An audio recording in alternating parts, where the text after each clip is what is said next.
Halo, cerita pendek yang dibacakan oleh Nanat. Diceritakan suatu kisah yang sudah jadi rahasia umum bagi warga lokal. Ucap seorang kakek sambil jalan masuk ke rumah, diikuti 7 mahasiswa dari luar kota yang sedang liburan. Mereka bertemu kakek ketika sedang jalan-jalan ke kampung untuk mencari makan malam. Saat mereka melewati sebuah rumah tua, dan ada seorang kakek yang sedang duduk di kursi bambu tua di depan rumah. Mereka menyapa, dan ada beberapa dari mereka yang memutuskan untuk mampir sebentar. Obrolan berlangsung, pertanyaan demi pertanyaan terjawab, sampai ada salah satu dari mereka mencoba bertanya, apakah ada cerita horor. Setelah diam beberapa saat, kemudian kakek memulai ceritanya begitu saja, sambil mengajak 7 mahasiswa itu masuk ke rumah dan duduk beralaskan tikar. Lalu kakek berjalan ke arah kursi. Ada 2 anak laki-laki. Mereka teman satu sekolah. Sebagai nama samaran, orang-orang menyebut kedua anak ini sebagai Lutfi dan Rio, yang pada waktu itu masih berumur 17 tahun. Mereka baru kenal dekat 3 bulan terakhir sejak masuk sekolah yang memulai sistem pengacakan murid ketika kenaikan kelas. Berbeda dari anak seumurannya, Rio memiliki hobi yang tidak semua orang minati, yaitu menulis. Menulis cerita-cerita tentang apapun dengan pengalamannya sendiri yang bermula tidak lama setelah kelulusan waktu SD.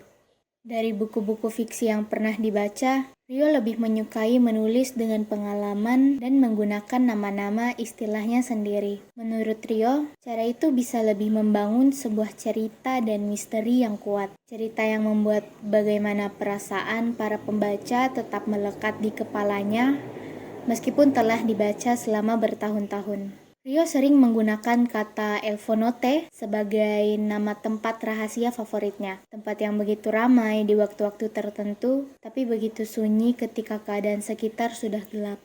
Salah satu tempat itu adalah perpustakaan di sekolahnya. Rio sudah tidak pernah lagi ke perpustakaan di jam sekolah selama 6 bulan terakhir. Itu karena dia ingin teman-temannya berhenti memanggilnya si culun kutu buku. Menurut teman sebangkunya, sebenarnya Rio anak yang cuek. Dia hanya tidak suka kebisingan yang tidak perlu. Menurut dia, orang-orang yang membuat kebisingan adalah orang-orang yang paling egois. Seiring berjalannya waktu, teman-teman terutama waktu SMA selalu mempunyai cara untuk membuat nama-nama panggilan baru. Jalu. Nama yang dibuat untuk anak seperti Rio yang menyukai film bergenre horor atau action dari Spanyol. Terutama akhir-akhir ini sedang ramai serial drama kejahatan yang menceritakan sebuah kelompok yang merencanakan perampokan bank terbesar dalam sejarah. Pernah waktu ketika menonton satu episode di hari Minggu saat itu, teman sekolahnya mengajak untuk nonton bersama tanpa menanyakan Rio sudah sampai episode mana. Entah kenapa ia mengiyakan ajakan itu. Dari sini awal nama itu dibuat. Entah bagaimana salah satu temannya menyadari ketika setiap tokoh karakter berbicara atau memanggil menggunakan huruf J, tapi dengan pelafalan huruf H. Jadi begitu cerita singkat asal nama Rio yang sudah tersebar. Bahkan anak kelas lain yang baru ia kenal memanggil nama panggilan itu. Rio tidak masalah dengan hal ini. Ia tahu niat mereka tidak lebih dari bercanda. Meskipun beberapa teman yang pernah kenal dekat tahu kebiasaan berimajinasi Rio, tapi dia hanya berpikir panggilan itu bukan hanya karena mereka.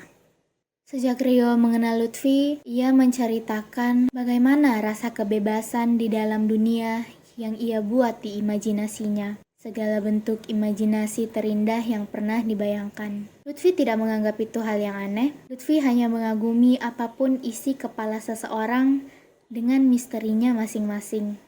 Hanya Lutfi yang bisa membuat Rio bercerita. Hanya Lutfi yang mengenal Rio tanpa memanggilnya Halu. Meskipun takut gelap, Rio sudah lama ingin berburu hantu di suatu tempat. Ada sebuah keluarga yang meninggalkan rumahnya berlokasi tepat ada di ujung blok dekat rumah Rio. Beberapa orang menyebut rumah ini rumah tanpa waktu. Mereka pergi tanpa membawa properti atau aset apapun 3 tahun yang lalu sebelum akhirnya rumah itu dijarah. Namun, beberapa berita yang beredar zaman dulu mengatakan bahwa rumah itu sudah kosong sejak tahun 1987. Banyak rumor yang tersebar juga bahwa pemiliknya pindah ke luar negeri karena urusan bisnis. Rumor yang lain mengatakan keluarga pemilik rumah itu dibunuh oleh 3 orang yang berusaha merampok saat mengisi bensin mobil di malam hari setelah menghadiri suatu acara. Warga lokal hanya berasumsi dan mencocok-cocokkan korban sebagai pemilik rumah itu karena tidak lama dari kejadian, berita perampokan itu ramai dibahas sejak pertama kali tersebar di radio. Kebetulan Lutfi pernah bilang, dia kadang menghabiskan waktu sendiri di sana sebelumnya. Lutfi tahu, Rio sebenarnya penakut. Jadi, ia mencoba mengajak Rio untuk pergi berburu hantu di rumah ujung blok yang sudah lama tidak berpenghuni itu. Saat itu hari Rabu, sepulang sekolah tanpa basa-basi, mereka berjalan kaki menuju rumah itu. Namun rencana terpaksa diganti keesokan harinya.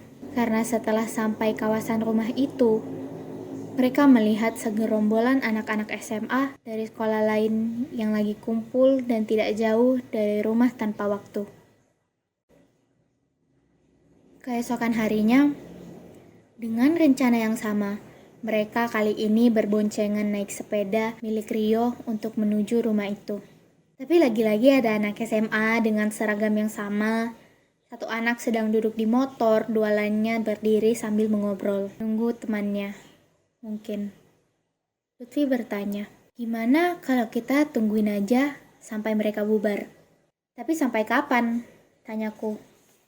Bisa-bisa pas udah mau gelap, mereka baru bubar. Kenapa nggak langsung aja sih, Vi? Gue khawatir kalau malah dijalin mereka. Kenapa? Lo nggak jadi ikut? Takut? Rio terdiam sejenak, lalu berkata, lihat aja siapa yang hilang nanti. Tahu-tahu udah kabur aja. Setelah menunggu di pos RT yang sedang kosong dekat gapura beberapa saat, akhirnya 3 anak SMA itu pergi. Ini waktunya mereka berdua menguji nyali. Hari menjelang gelap, awan mendung terlihat berhenti. Mereka masuk lewat pintu gerbang teralis besi yang sudah terpotong dan melihat sekitar halaman rumah dipenuhi benalu dan lumut. Lalu mereka berhenti di depan pintu rumah, lalu Lutfi berkata, "Oke, kita sweet atau langsung aku dulu yang keliling? Nanti balik di titik ini lagi." Lutfi melangkah masuk ke rumah, menunjuk dan menandai lantai rumah yang berlumut, yang tempatnya tidak jauh dari sofa dengan ranting pohon. Rio bertanya-tanya, dari sekian banyak barang yang dijarah, kenapa sofa ini nggak diambil? Kenapa tempat ini nggak kelihatan asing? Tanya Rio dengan suara pelan sambil melihat sekitar. Kemudian Rio kembali melihat ke arah Lutfi. Oke, kita sweet aja 3 kali, biar adil. Biar lo nggak bisa sosokan pamer nanti kalau lagi cerita, lanjut Rio. Setelah memenangkan sweet, Rio tertawa. Udah, duluan sana. Nanti bukain semua jalan buat gue ya. Lutfi mulai berjalan dengan perlahan, lalu menoleh ke arah Rio, tersenyum tipis. Dia berjalan seperti biasa. Hanya saja langkahnya sedikit lebih pelan, tidak terlihat takut, memasuki setiap ruangan. Kemudian ke lantai 2, lalu terakhir ke ruang bawah tanah. Menurut rumor lain yang beredar tentang rumah ini adalah gak ada yang tahu persis berapa jumlah ruangan di rumah ini. Ada yang bilang 7 ruangan termasuk dapur. Ada juga yang bilang 8 ruangan. Rio masih duduk menunggu di titik kumpul sofa berwarna kuning kecoklatan. Rio sempat khawatir, karena Lutfi hampir 1 jam belum kembali di titik pertemuan. Rio memanggilnya, namun tidak ada jawaban dan suara apa-apa yang terdengar. Rio hampir tertidur di sofa itu. Kemudian suara langkah Lutfi mendekat. Boleh juga loh, kirain bakal kabur, kata Lutfi sambil menginjak ranting pohon itu untuk membangunkan Rio. Lo habis nyundul apa? Kok alis kiri lo kayak ada bekas goresan merah gitu? Tanya Lutfi. Ngapain aja sih? Rio kembali bertanya tanpa memperdulikan pertanyaan Lutfi. Hampir 1 jam lo ngelingin rumah yang cuma 2 lantai. Ada hening sejenak di antara mereka. Kemudian, 1 jam? Tanya Lutfi dengan raut wajah heran. Iya, nih ya. Kita tadi masuk rumah ini masih sore. Masih ada cahaya dikit masuk dari langit-langit. Balas Rio. Gue bahkan gak dengar ada azan maghrib. Rio? Lutfi memanggil namanya dengan suara pelan, berbisik, lalu menjelaskan. Kita baru masuk jam 7. Abang-abang yang jual nasi bebek langganan lo baru aja lewat. Itu kan makanan lo setiap malam Sabtu. Wajah Lutfi terlihat serius. Kemudian dia perlahan berjalan menuju sofa dan duduk di samping Rio. Sempat ada bunyi nyik dari sofa saat ia duduk, lalu melanjutkan penjelasannya. Rio mencoba menahan rasa takut dan mendengarkan penjelasan Lutfi. Kita masuk setelah anak-anak SMA tadi udah bubar. Tadi rame banget. Terus lo masih keras kepala, bilang kalau lo gak takut. Lo pengennya hari ini. Saking lamanya, terus lo ketiduran di hala udah. Gak ngaruh loh nakut-nakutin gue gini. Saat Rio dengan suara cukup tinggi. Sambil berdiri, ia mengambil ranting pohon lain dan menaruhnya sebagai tanda baru. Lalu ia berjalan perlahan, memulai gilirannya. Kemudian, Lutfi memanggil Rio dan menunjukkan stopwatch yang ada di handphonenya. Tertulis 13 menit 11 detik. Lalu Rio menjawab, "Oke, terserah. Gue yakin bisa lebih cepat dari itu. Start dari sekarang." Seraya memulai memasuki ruangan pertama, Rio mengarahkan senter ke seluruh sudut ruangan. Ia melihat sehelai benang merah tebal berayun tertiup angin di besi jendela sebelah kiri. Rio melangkah lebih pelan dari Lutfi dan berhati-hati seperti berjalan di tangga kayu rapuh yang termakan usia. Saat masuk ruangan kedua, senter Rio sempat berkedip beberapa kali. Rio terdiam. Lalu dengan seksama, ia melihat setiap sudut ruangan mengarahkan senternya secara perlahan. Ia melihat seperti ada bekas hitam berbentuk kotak di lantai itu karena jaraknya panjang, tapi terlihat kecil. Ia berpikir, mungkin ruangan ini dulunya kamar tidur bayi. Rio menghitung durasi waktu di kepalanya, 9 menit berlalu. Saat keluar dari ruangan kedua, ia berlagak seperti para pemburu hantu yang suka ia tonton di kanal YouTube dan cerita-cerita fiksi horor yang dibaca. Ia mencoba membuat langkah yang normal seperti berjalan biasa, namun itu tidak lama. Saat sampai di depan ruangan ketiga, Rio merasa seperti ada angin yang meniup halus di lehernya. Angin yang dingin. Rio menggosok-gosok tangannya, lalu menggenggam leher dengan kedua tangannya. Nyalinya menyurut.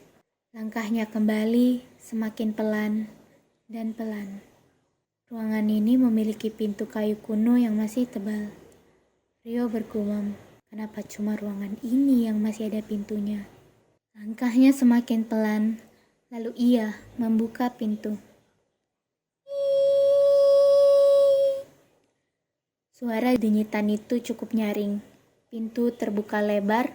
Ia melihat telepon tua di sebuah ruangan yang luas, kosong, dan banyak tumbuhan benalu yang masuk melalui jendela rumah. Bahkan bekas-bekas pecahan kaca itu pun masih ada. Rio mengarahkan senternya perlahan ke bawah, lalu ke sudut. Ia melihat meja kayu kecil yang sudah tua dan sebuah telepon genggam usang berwarna hitam di atasnya tepat di tengah ruangan. Bulu kuduk Rio mulai berdiri. Sejak masuk ke ruangan ini, ia mulai merasa ada sesuatu yang nyata. Sesuatu nyata yang selama ini muncul hanya sebagai imajinasi. Kemudian angin bertiup kencang, masuk melalui sela-sela di seluruh penjuru rumah. Seraya melihat dedaunan tertiup ke arah belakang, mungkin itu dapur. Suara angin dan daun yang jatuh mengisi keheningan di rumah ini. Anjir, tahu gini gue aja yang pertama tadi, ucap Rio. Kaki kiri menapak, namun belum sempat melanjutkan langkahnya, ia mendengar suara kaca pecah seperti seseorang baru saja melempar dengan batu dari arah kanan, ke tempat yang Rio sebut dapur. Kemudian Rio memutuskan untuk memeriksa tempat itu, selangkah demi selangkah.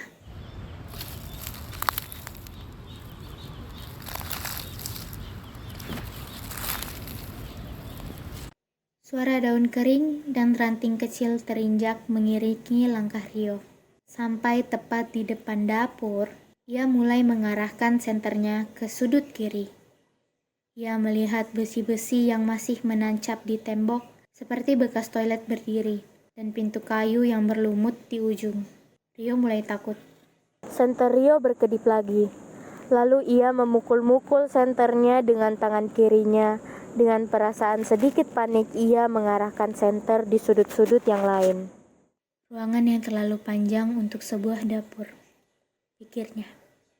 Rio melihat kaca yang telah pecah di jendela. Lalu hidungnya mencium bau semak dari luar dan lumut yang hampir menyelimuti sisi itu.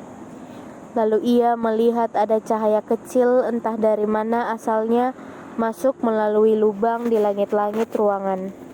Kemudian Rio beranjak kembali ke ruangan ketiga. Saat ia siap mencari tahu kenapa ada telepon genggam jadul di ruangan seperti itu, dan kenapa hanya tersisa 2 benda di ruangan itu, ia mendengar suara Lutfi yang cukup keras. Gue balik duluan ya. Dah. Rio menghentikan langkahnya dan diam beberapa detik. Lalu detik kemudian memilih untuk tetap melanjutkan perburuan hantunya dan berpikir, ia tidak butuh bantuan Lutfi untuk menemaninya pulang. Si kampret, kerjaannya nakut-nakutin doang, ucap Rio pelan.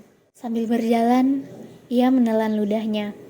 Yang belum Rio sadari adalah suara itu datang dari lantai 2. Langkah demi langkah memasuki ruangan ketiga, lampu senter mengarah ke sudut-sudut ruangan. Tapi mata Rio selalu tertuju ke telepon yang terletak di meja kayu yang berada di tengah-tengah ruangan. Kemudian ia berjalan menyusuri setiap sudut tembok yang memiliki bekas dan bentuk yang tidak lazim. Seperti simbol yang menjadi tanda tanya, kenapa bisa ada di sana?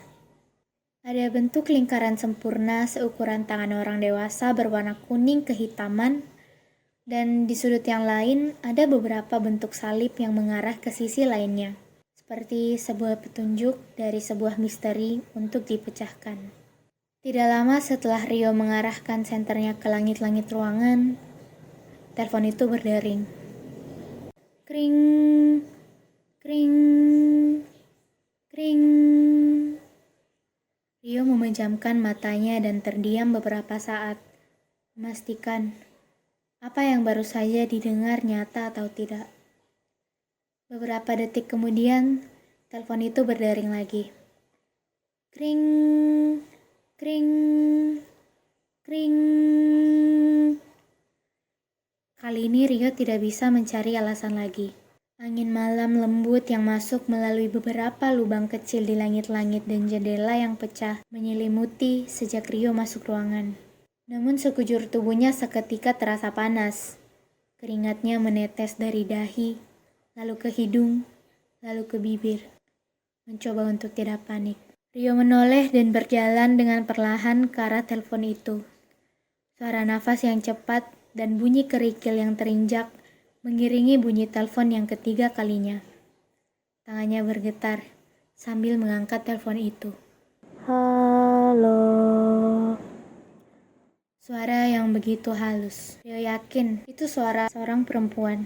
Rio hanya menempelkan telepon itu di telinganya, tidak berkata apapun. Lalu, beberapa detik kemudian, ia mendengar hembusan nafas yang lambat dari jauh, lalu mendekat dan mendekat. Nafasnya semakin cepat seperti seseorang yang ketakutan. Terkurung di sebuah ruangan kosong dan tertutup, tidak ada ventilasi udara yang keluar masuk. Tiba-tiba dengan nada tinggi dan suaranya yang serak berteriak. Halo. Rio kaget setengah mati dan langsung menaruh gagang telepon itu dengan panik. Rio melihat telapak tangannya. Ia merasakan dingin setelah memegang telepon itu. Namun ia pikir ia merasa mengenali suara itu. Rio masih berdiri di depan meja telepon tua itu dan menolehkan kepalanya ke arah pintu ruangan, berteriak ketakutan. Hei Lutfi, berhasil ngagetin gue. Tunggu pembalasan gue. Rio menunggu respon Lutfi. Setelah beberapa lama tidak ada jawaban, Rio mencoba melangkah menyusuri setiap sudut ruangan yang luas di rumah yang sepi. Lampu senternya menerangi titik-titik sudut yang membuat Rio sadar. Tidak seperti sebelumnya, ruangan ini cukup luas, hanya untuk sebuah kamar tidur, bekas gesekan dipan di tembok yang belum hilang, ring bel mainan anak yang terlepas dari gantungan tergeletak di jendela. Ia berpikir, apa yang sebenarnya terjadi dengan keluarga pemilik rumah ini? Setelah merasa cukup lama berada di ruangan ketiga, Rio berjalan ke titik kumpul dan memeriksa keadaan Lutfi sebelum naik ke lantai 2. Ia mengarahkan senter ke sofa tua itu. Namun, ia hanya melihat handphone Lutfi yang tergeletak. Ia tidak melihat Lutfi ada di sana. Kemudian Rio mendekat sambil mengarahkan senter dan melihat ke sekeliling. Ia duduk lalu mencoba memeriksa handphonenya, namun mati karena kehabisan baterai. Ia heran, karena merasa tidak asing juga saat memegang HP itu. Rio menghela napas, mencoba menenangkan diri dengan perasaan optimis yang cukup tinggi untuk menunggu sampai Lutfi lelah dengan kejahilannya sendiri. Angin-angin lembut meniup dari arah ke belakang telinga, lalu ketengkuk leher Rio untuk terakhir kalinya. Beberapa detik kemudian, mata Rio terbuka dan tertutup secara perlahan, menahan rasa ngantuk.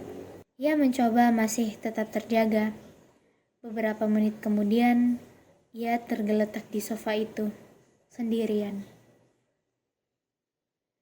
Kakek melihat satu persatu wajah mahasiswa.